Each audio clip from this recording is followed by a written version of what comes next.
I don't think it's Kat's fault, and I'm someone that will give Kat all the shit that she deserves, but in this instance, later in the episode, I'll give Kat some shit. But in this instance, I don't think Kat was in the wrong.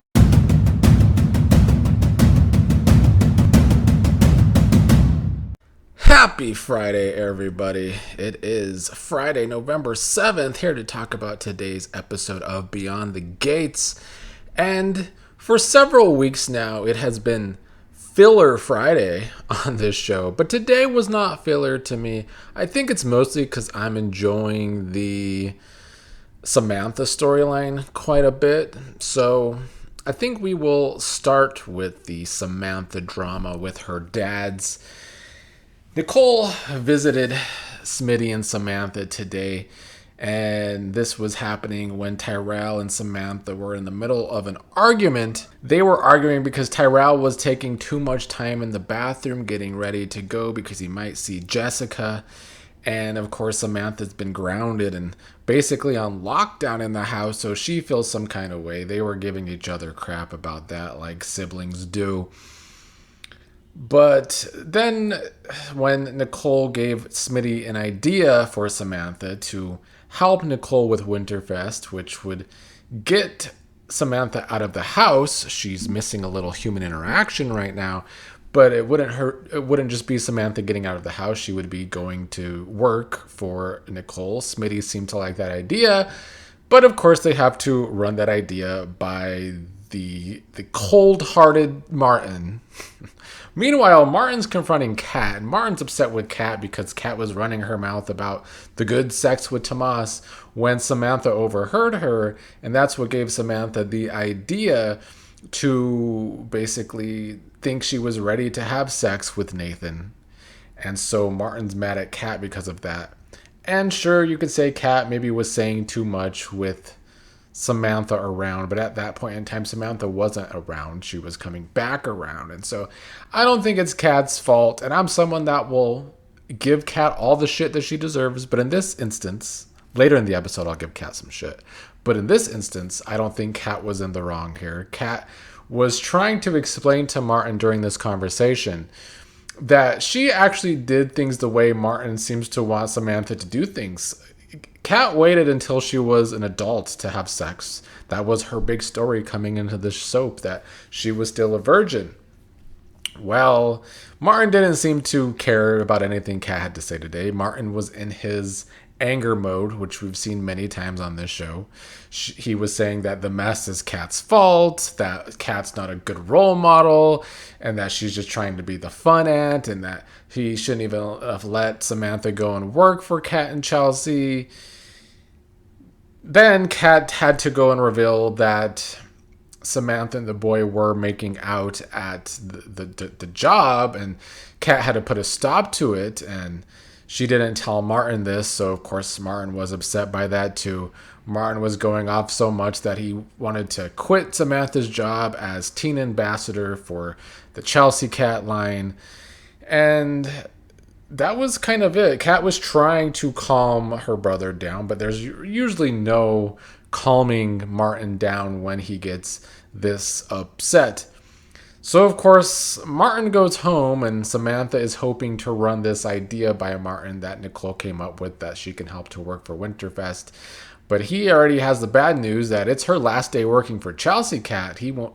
He's saying she won't be able to do that anymore because he only let her do that if she was to,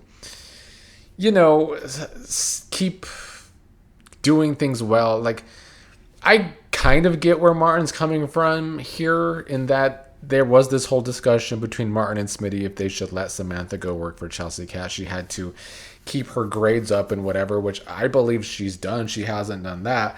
Martin is now mad at Samantha about something else, and so now he thinks it is a good time to pull that from under Samantha. Samantha's, of course, not going to want to hear this. Samantha gets so mad that she says they should have left her where she was, aka with June, way back in the day. Shouldn't have adopted her. She leaves the house. Tyrell goes after her. She did end up going to Orphe Jean's, probably looking for June. Tyrell, at the end of the episode, met her there to, I guess, console her. where I'm at with this is that I think Martin is a terrible father. I really do. We've seen from jump that the kids have a very hard time talking to Martin because of the way he is. He does have control issues. He certainly has anger issues. And it's been very in character for Martin. So the writing is good here. But I think with this writing, it shows that Martin's just not a good dad. You know, some parents try to be very controlling, very strict. It works for some kids, but not for others. Whereas other parents try to be way too lenient, let their kids go and do everything and maybe even get in too much trouble. I think parents need to try and find a good balance, because parents like Martin, who try to control every aspect, could screw your kids up. When they actually get older, they might have trouble with relationships, have troubles with sex, have trouble with many different things because the parent was way too strict. Some kids do well with strict parents, but even I think the kids that do well with strict parents still have that childhood trauma in some capacity from the ways their parents were strict. And so I think, of course, Martin went too far here. I do think that Martin is trying to be the punishing parent here, and that Samantha did screw her up by taking the guy home. And, of course, she's trying to get out of being locked down in the house. But I still understand where she's coming from. And I'm glad that Smitty gave Martin crap at the end of the episode for firing or trying to quit Samantha's job with Kat without discussing it with Smitty first, which is something that they're supposed to be working on with their relationship. Martin's supposed to be running things by Smitty. It was another, not only flaw in Smitty and Martin's relationship, but a flaw in Martin's parenting from day one. Either way, though, it was a good episode for this story. It gives the viewers a lot to think about the way they would deal with the situation. I think a lot of parents would think that they would be strict in this situation. And I'm not saying you can't be strict in this situation, but Martin always goes too far. We've seen it time and time again with Martin, and I don't know if it's his anger issues or what, but Martin always takes it a step too far when it comes to his parenting, and then he wonders why the kids could talk to Smitty and not his mean ass. So yeah, me personally, I think Martin's parenting style sucks, and it has from jump, and it's definitely not getting any better. So Kat went to Nicole to let off some steam, tells Nicole that Martin quit Samantha's job at ChelseaKat, says that Martin's out of control. I agree with Kat in this situation, but what's also happening in this episode today is Ted's at the hospital with Shanice. There's been a lot of rumors lately that they're going to try and pair Ted and Shanice. Don't know how I feel about it yet. I thought their scenes today were fine, but not necessarily super chemistry inducing. In fact, I still believe that when they actually tested Shanice and Derek together, there was more chemistry there than what I'm seeing with Ted and Shanice. But it's still early, and I do love Shanice, and I do hope she gets a real storyline. But when they're doing their talking and talking about Ted's relationship, and Shanice is being understanding about the way Ted confronted Carlton in public at the hospital, and she's being understanding about all of his relationship problems with Nicole, Eva ends up overhearing them chuckling at one point. Then there's this patient at the hospital who I guess doesn't have insurance, and Eva somehow gets the idea that maybe her mom Leslie can help because she just came under so much money and she's had problems with insurance in the past when it comes to getting the right care. So maybe she can convince Leslie to do the right thing, help this patient out that doesn't have insurance. I don't know if this was Eva's way of trying to show Ted, hey, my mom could be a good person and we could be a real family. That's kind of what I was getting from that. After, of course, she saw Ted and Shanice, I guess, having a close moment. But then what happens, she ends up calling Ted dad. Kat overhears this, and then here comes the insufferable part of Kat, where she wants to disown Ted, saying that this can't be the way. Enjoy the one daughter he has left, because can't have both of them. Kat will always be in competition with Eva, I guess, for the rest of this show. They beat it into the ground how much they see Kat and Eva in competition with each other when it comes to being half siblings. And I still do believe Kat is by far the more insufferable one when it comes to that. And this was another instance of that. Now, I will say, maybe Martin is a shit father because Ted is a shit father. Well, I see where Ted is coming from with the Eva Kat situation. I think that's kind of a lose-lose situation. We never see Ted check up on his son Martin. So I could kind of understand where Martin gets it from when it comes to the bad parenting.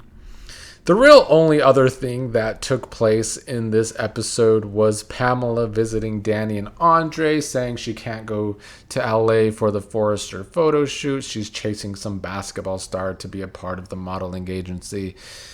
It really wasn't much. And then later in the episode, Dani teaches Andre how to pose for a couple photo shoot, which was another good moment between Dani and Andre. Like we discussed yesterday, Andre is coming along very well as a character all of a sudden. And as a couple, Dani and Andre are really working. So more of the same for them, which is a good thing. Overall, probably my favorite episode of the week. That's not saying much because it was kind of a bad first week of November sweeps, in my opinion. The preview for next week seems like we're getting some sort of Haley-Isaiah interaction. Isaiah might just get tossed around the cast for a while until they figure out the direction they want to go with him when it comes to coupling up, maybe. Next week's preview overall looks better than this week, at least. So I'm hoping that is the case after a slow start to November sweeps. But the Samantha story came along well today. I have enjoyed the writing in that story. I think there is layers. And, there's questioning different parenting styles. We have the whole layer of June now being more involved with Samantha's life again as her biological mother. They've done a good job setting the stage for this Samantha story to play out. And I'm still wondering what will happen between Tyrell and Jessica, because I can see all of these problems that Samantha's causing, and then Tyrell might knock Jessica up or something. And then Tyrell's the child that they should have been really paying more attention to. But we'll see how this all plays out. And it's a pretty solid episode today, hoping for more of the same next week.